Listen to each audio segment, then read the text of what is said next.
ഹൈന്ദവ ക്ഷേത്രങ്ങളിലെ ആചാരങ്ങളിൽ മാറ്റം വരുത്താൻ സർക്കാർ നീക്കം. നേരിട്ടുള്ള ഇടപെടലിന് പകരം ദേവസ്വം ബോർഡുകളെ കൊണ്ട് ആചാരങ്ങളിൽ മാറ്റം വരുത്താനാണ് ആലോചന.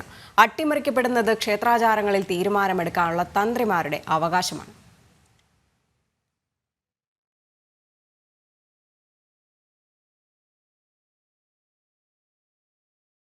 ഹൈന്ദവ വിശ്വാസങ്ങളെയും ആരാധനാ സമ്പ്രദായങ്ങളെയും അവഹേളിക്കുന്നത് മുഖ്യമന്ത്രിയും CPM-ഉം തുടർക്കഥയാക്കിയതിന് പിന്നാലെയാണ് കൂടുതൽ ഹൈന്ദവ വിരുദ്ധമായ നിലപാടുകളിലേക്ക് സംസ്ഥാന സർക്കാർ കടക്കുന്നത്.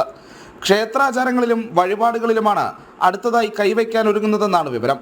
ദേവസ്വം ബോർഡ് ക്ഷേത്രങ്ങളിലെ ആചാരങ്ങളിലും വഴിപാടുകളിലുമായിരിക്കും മാറ്റം കൊണ്ടുവരിക.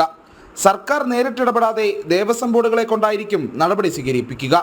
അധികം വൈകാതെ സംസ്ഥാനത്തെ സർക്കാർ നിയന്ത്രണത്തിലുള്ള 5 ദേവസ്വം ബോർഡുകളിലും ആചാര പരിഷ്കരണങ്ങൾ ചർച്ചയാക്കും. കാലോചിതമായ മാറ്റങ്ങൾ എന്ന പേരിലായിരിക്കും ആചാരങ്ങളിലും വഴിപാടുകളിലുമുള്ള പരോക്ഷ രാഷ്ട്രീയ ഇടപെടൽ. മുഖ്യമന്ത്രിയുടെയും CPM-ന്റെയും സനാതനധർമ്മ വിരുദ്ധ പരാമർശങ്ങൾ ഹിന്ദു സമൂഹത്തിൽ വലിയ മുറിപ്പാട് സൃഷ്ടിച്ചിട്ടുണ്ട്. മുന്നണിയിലും പാർട്ടിയിലും വരെ മുഖ്യമന്ത്രിക്കും CPM സംസ്ഥാന സെക്രട്ടറിക്കുമെതിരെ നേതാക്കൾ സംസാരിച്ചു തുടങ്ങി. പരാമർശങ്ങൾ ഉണ്ടാക്കിയ തിരിച്ചടി പരിഷ്കരണങ്ങൾ ആവശ്യമെന്ന ചർച്ച സൃഷ്ടിച്ച് ലഘൂകരിക്കുകയാണ് സംസ്ഥാന സർക്കാർ ലക്ഷ്യമിടുന്നത്. ജനം, തിരുവനന്തപുരം.